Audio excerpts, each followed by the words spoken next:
Hi, you're in for another start of a t-shirt quilt. I must really be feeling sentimental. So again, a few of the steps and a few of the showings that I'll give to you will be simply cutting the t-shirt into, I cut random sizes. Then I take my interfacing and I iron it to the back.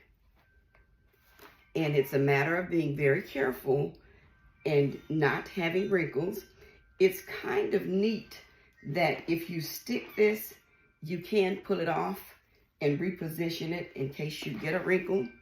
I use a really hot iron on silk. However, I'd ask you to be careful.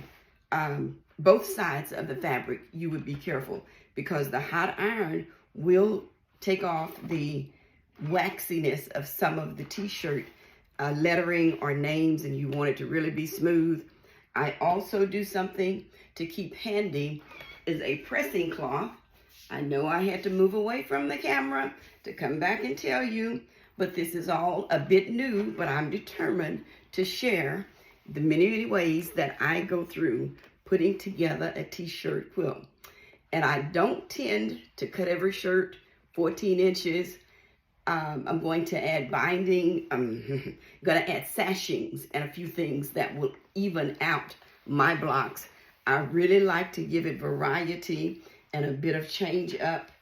I might have even used this fabric and having two pieces of it so that I could place one on the ironing board, then turn around and place the other, especially when I get ready to take the top of this. And I want to be real careful and continue to get those wrinkles and smoothing, but always careful that heat on my iron does not take up and mess up my front t-shirt. Can't replace it if I do. So that's my creative process for starting out. Stay with me and we'll go step by step and you will end up seeing a really cute signature quilt. This one happens to be for the hubby who's a fisherman and a teacher, a little bit of everything, but this one's going to be for him. Thanks for joining me. Bye.